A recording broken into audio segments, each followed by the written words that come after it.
Hey guys, it's Austin, and today I'm going to be showing you how to share access to your CallRail account.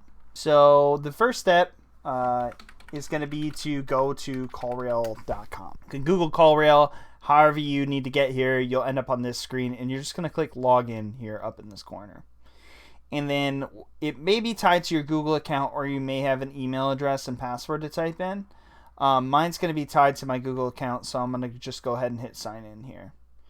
And then once you've signed in, if you have multiple accounts, you'll have the ability to select the account that you want to manage and access. So I'm going to select the Orb Solutions account. Once you're logged in here, you can go ahead and you're looking for this area over here on the left-hand bar that says Settings. So you're going to go ahead and click that. Once you're logged in here, you're looking for the area on the left here that says My Account. And then you're looking for Users here. It's the second option down. You're going to go ahead and click Users, and then you're going to see this big blue Create a User button. So you're going to click that, and then it's going to give you a couple options. Administrator is going to let you manage all aspects of the account, change the forwarding, numbers, etc. Manager is going to have very similar permissions. They're just not going to be a hyper admin, so they won't be able to manage billing or any of the more crucial aspects. And then reporting would be something you want to use for like a VA or someone who's just going to review your call recordings and tag your leads. So most of the time for like an agency partner, you're going to use either administrator or manager. So go ahead and click manager for this one.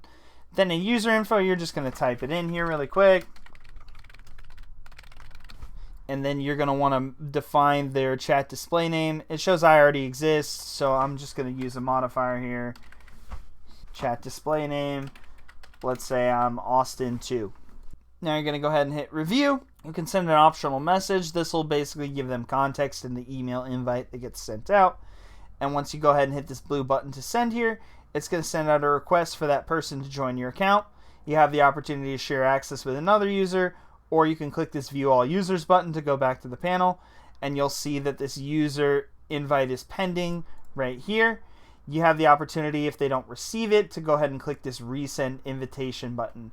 And once they accept it, then they'll light up as a user here, and you'll be able to see that they've accepted the invite and manage their account details right here. Very simple.